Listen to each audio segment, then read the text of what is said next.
50-х годах прошлого века летчики, пролетая над Момским районом Якутии, увидели необычную картину.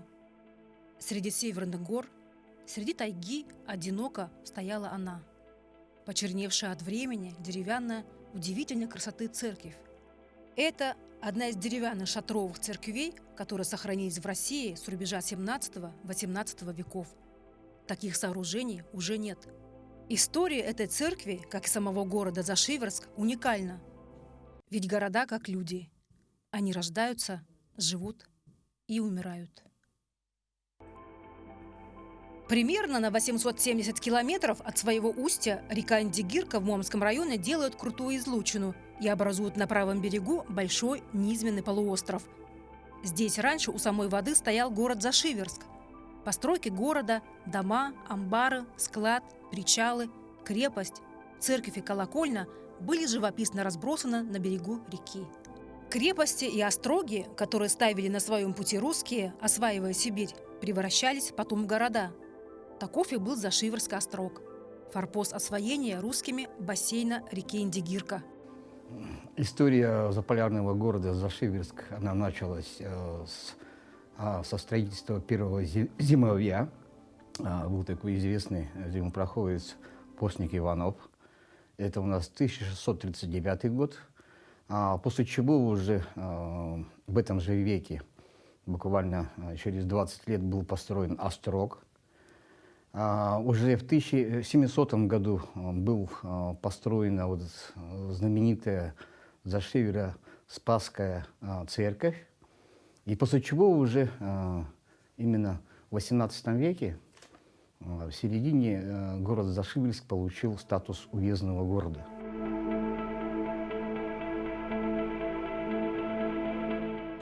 Зашиверск был основан в 1639 году отрядом енисейского казака Постника Иванова, который решил обустроить здесь зимовье. Быстрое развитие города дало выгодное географическое положение. Там вниз по реке сплавляли северные товары, пушнину. Здесь шла оживленная торговля. Этот город имел статус уездного города. Через этот город проходил государственный тракт. Новая река Индигирка понравилась первопроходцам. В своих распросных речах Постник Иванов говорил: «А Юкагирская, где государь землица людна, и Индигерская река рыбна. Будет, где государь впредь на Индигерской реке, в Юкагирской землице 100 человек служивых людей, и тем, где людям мощно сытым быть рыбою и зверем без хлеба. И в Юкагирской, где государь землицы, соболей много». Рыба действительно была главным пищевым ресурсом на дальних реках. Все русские опорные пункты, возникшие на Индигирке в 1640-х годах, располагались ниже порогов, то есть по отношению к Якутску и сухопутному пути на эту реку через Верхоянский хребет находились за шиворами, то есть за порогами. Построить город на этом месте было нелегко. Необходимый для построек лес, прежде всего наиболее пригодную для строительства в условиях тундры лиственницу, приходилось сплавлять сюда с верховьев Индигирки. Место расположения города Зашиверска, оно очень удачно с точки зрения географического изучения этого края, в том числе и экономическое, потому что именно оттуда, вот как опорная база, опорная точка, оттуда можно было в течение какого-то времени можно было добраться и собственно, до города Верхоянска. Даже вот название поселка Дружина, допустим, есть, да? До сих пор оно существует на карте, это населенный пункт. И Дружина тоже имеет такое вот именно название древнерусское, да, вот, там казачье, поселок Казачье, Дружина, Верхоянск. Также оттуда вот шла дорога собственно, и на Жиганск, и на города реки Колымы. Это вот город Среднеколымск, тоже старейший город у нас. Нижнеколымск, это Нижнеколымский острог, и, собственно, Верхнеколымский, это нынешний поселок Зырянка. К концу 1650-х годов этап первичного освоения крайнего северо-востока Азии был завершен. На каждой из этих рек стояли центры русской власти – ясачные зимовья. Через Зашиверск проходил основной сухопутный путь на Колыму. Многие русские путешественники, изучавшие в конце XVIII и первой четверти XIX века крайний северо-восток Сибири, Сарычев, Врангель, побывали здесь. А лицейский друг Александра Пушкина, Федор Матюшкин, сделал любопытные зарисовки Зашиверска, благодаря которым мы знаем, как выглядела Зашиверская церковь. Александр Пушкин, знавший о его дальних путешествиях, посвятил своему другу Федору Матюшкине следующие строки. «Счастливый путь с лицейского порога ты на корабль перешагнул, шутя, и с той поры в морях твоя дорога, о волн и бурь, любимое дитя». Взаимодействие с местным населением по-прежнему составляло важнейшую сторону жизни Зашиверска. В XVIII-XIX веках это был не только сбор налога языка, но и ежегодные ярмарки. Русские и якутские купцы привозили сюда товары, металлические изделия, топоры, ножи, котлы и табак, чай, ткани, бисер, муку и сахар. Сейчас трудно себе представить, что именно здесь, на этом месте, проводились шумные ярмарки. Период одной из ярмарок, да, вот ярмарки были шумные у них, привезли вот сундук с драгоценностями. И как раз вот они, когда открыли, да, собственно, появилась вот эта первая вспышка оспы и кори. Дело в том, что она, наверное, имеет какие-то вот определенные медицинские точные, да, факторы. Потому что именно и в XIX веке, вот, да, и самое главное, это 1876-75 год, 1800, да, это, тогда как раз началось активное вот это вот, заражение, вот эпидемии начались у нас. Это были не только в северных городах, они были и в Якутске, и во всех городах, там, где было крупное скопление людей, эти эпидемии происходили. И, скорее всего, вот этот сундук, он был уже заражен уже. В середине 20-х годов 19-го столетия эпидемия черной оспы в одночасье погубила все его население. С той поры в Зашиверске никто не поселялся. Только через 200 лет церковь была случайно обнаружена. С этого времени начинается совершенно удивительная новая жизнь Спасо-Зашиверской церкви. Но исследовать ее, добраться до забытого и стертого из памяти города было дело нелегким. Археологические работы на территории Зашиверска – новая замечательная страница в летописи сибирской археологии. Исследование, проведенное в 1969 и 1971 годах под руководством академика Алексея Окладникова, учитывая труднейшие природные условия, отдаленность объекта от населенных пунктов, представляется подлинным научным подвигом.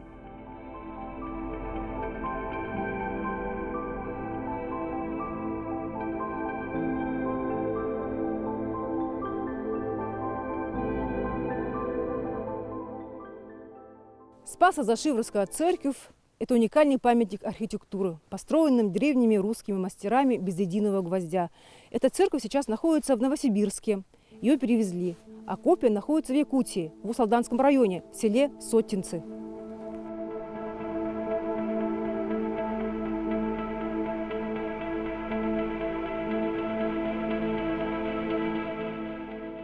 Крупнейший специалист в области деревянного зодчества русского севера Александр Ополовников в 60-е годы открыл для себя землю Олонхо. Он изучил Спасо-Зашиверскую церковь, сделал обмерные чертежи, по которым была построена вот такая точная копия церкви, которая находилась раньше в Момском районе.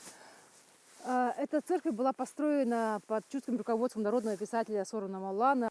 Можно сказать, что это стало началом фундаментального изучения памятников деревянного зодчества в Якутии.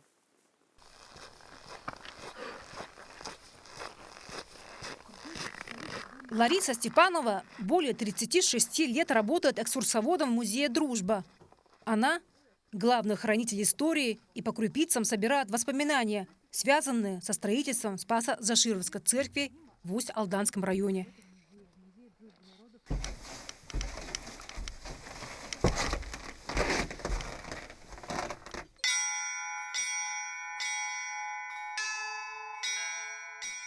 Церковь была построена сама в Момском улусе в 1700 году. Там предварительно мастером является Андрей Хабаров. Это средний сын Ерофея Хабарова, нашего знаменитого тоже исследователя землепроходца. Церковь была построена чешуйчатая, это шатровая церковь, под образ архангельских церквей. И такая церковь более выгодная в северных условиях.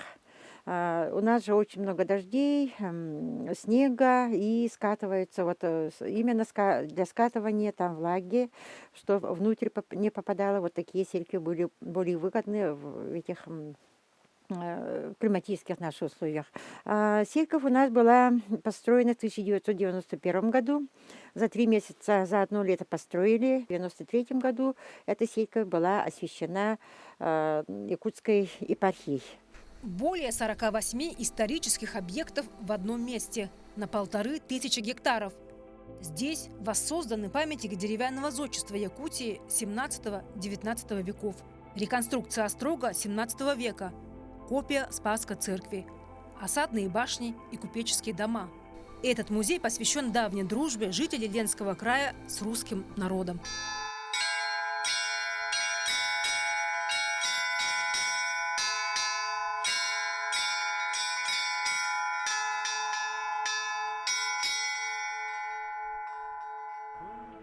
Трагедия города Зашиврска способствовала сохранению церкви почти в первоначальном виде.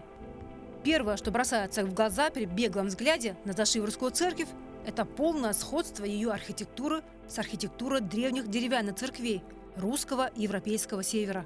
Это одна из немногих церквей, деревянных церквей, которая сохранилась в России с рубежа 17-18 века. Она датирована этим периодом, и более таких церквей мы уже не найдем. Анна Майничева – один из авторитетных специалистов, который принимала участие в реставрации колокольни церкви, изучала не только древние сооружения, но и работала в экспедициях. В 70-е годы у ученых возникла идея на территории Академгородка создать музей по типу Скансен, когда памятники архитектуры невозможно сохранить на месте их существования, и их переводят на другие места с целью изучения и сохранения. Вывозить было крайне тяжело, потому что нужно было очень ограниченными силами разобрать. А, как известно, она сделана из лиственницы, а лиственница очень тяжелое дерево. Все измерить, сложить и каким-то образом транспортировать нужно было. Ну, решено было баржами вывозить. Очень любопытная история посвящена, как разбирали шатер, потому что нужно было снимать главку.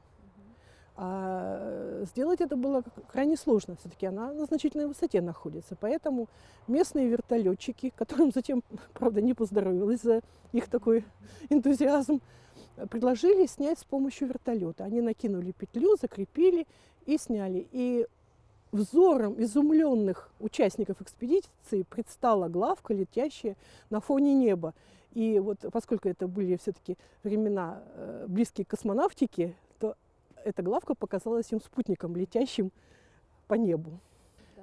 Потом загрузили. Решено было вывести и колокольню, которая стояла там. Но дело в том, что колокольня была в очень плохом состоянии. Но тем не менее она нужна была для дальнейшей их работы, чтобы можно было вот, по ее образу и подобию восстановить это здание. Загрузили в баржи, по Индигирке пустили, но, к сожалению, баржа села на мель. И пришлось ей там зимовать. Колокольня перезимовала. То есть как путь был тоже, да, вот церкви, чтобы добраться до этого места, да, своего. Тоже был непростой путь. Очень тяжело было. Ну, а затем она сделала практически кругосветное путешествие, потому что по Индигирке она спустилась вниз, потом поднялась по Лени вверх, потом на железнодорожную станцию перегрузили и потом переправили уже в Новосибирск. В общем, было все это крайне нелегко, но тем не менее сделано. По своей планировке и структуре Зашиврская церковь относится к типу сооружений, который в народе назывался шатровый восьмерик на четверике с трапезной. Первая, самая большая по площади, трапезная, за ней идет четверик или, собственно, церковь, затем самая малая часть – алтарь. Известный искусствовед Грабарь говорил о том, что трапезная – это родное детище избы. Вот все здесь говорит о том, как жили в избах люди.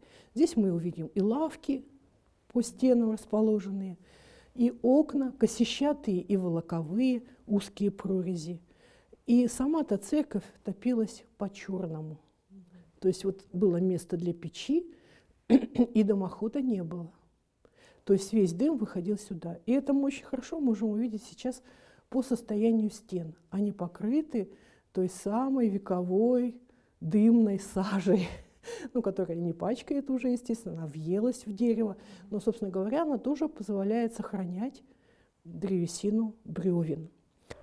Зашиверская церковь сохранилась довольно хорошо, хотя несколько веков без надзора, ремонта и ухода не прошли для нее бесследно.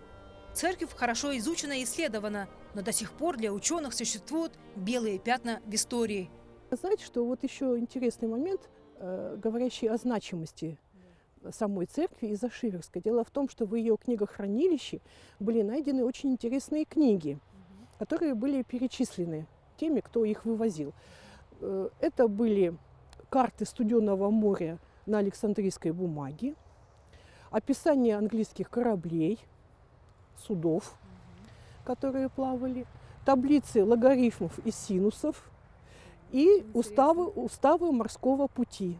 Что это говорит от ученых? Это говорит о том, что уровень культуры Зашиверской был высок. Там были люди, специалисты, которым эти книги были нужны. Они пользовались ими. Более того, на территории Зашиверской, благодаря раскопкам, археологи нашли очень интересные предметы, а именно шахматы. То есть местные жители играли в шахматы. Старинная церковь ожила благодаря цифровым технологиям. Чертежи и картонные макеты в прошлом, считает президент Сибирской BIM Академии Владимир Талапов. Будущее за цифровым моделированием. Теперь любой исторический объект можно восстановить, скопировать или даже построить заново в любом месте.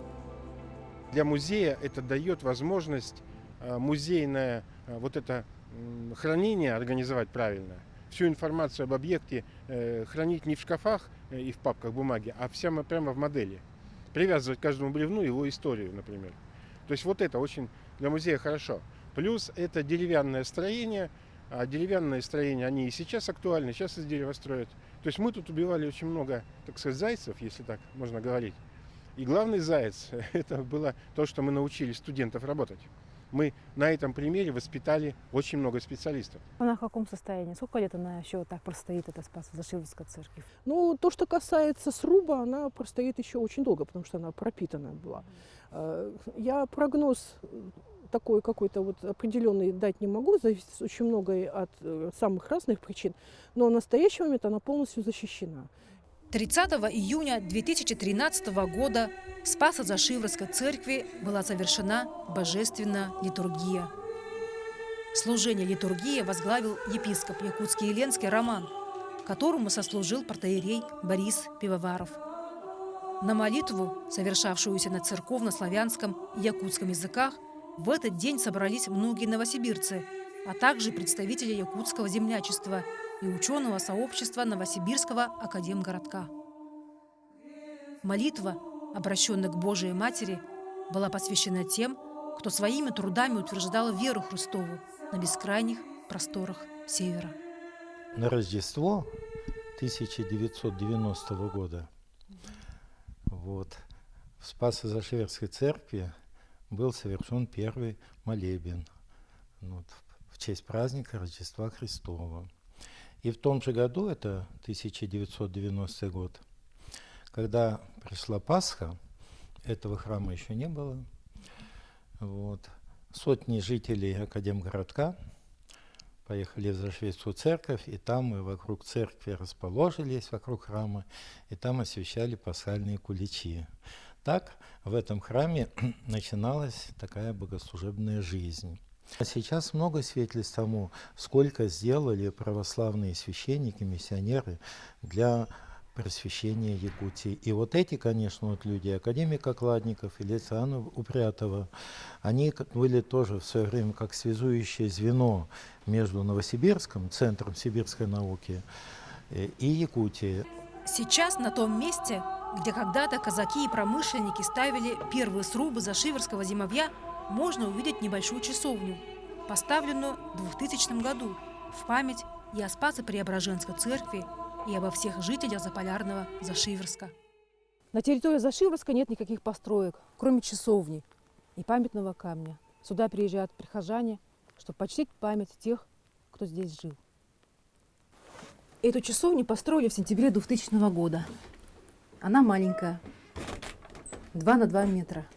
Но здесь царит особая атмосфера. Это намоленное место. Во имя Отца и Сына и Святаго Духа. Аминь. Царю небесный, утешители души истины, же везде соися исполняй, сокровища благих и жизни подателю приедены, очистены от всякие скверны, и спаси блаже душа наша. Святый Боже, святый крепкий, святый бессмертный, помилуй нас. Эта часовня была построена в память о затерянном городе Зашиверск. С 1999 года вся эта территория входит в ресурсный резерват, в особо охраняемую природную территорию. Судьба Зашиверска не единична, ведь такая трагедия постигла многие города, которые пропали бесследно. Археологические раскопки под руководством Алексея Окладникова и его коллег дали миру неоспоримый материал о существовании города Зашиверск. Возможно, в будущем ученые раскроют и другие тайны, связанные с этим местом. Ведь тайна, которую хранит в земле этот удивительный город Зашиверск, все еще находится под землей.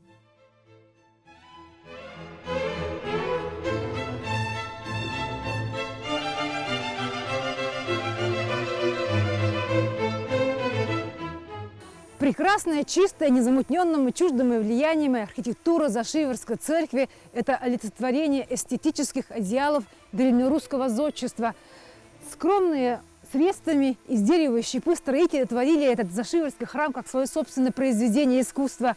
Тоскуя по своей родине, они построили этот храм в память о себе и о своих славных подвигах.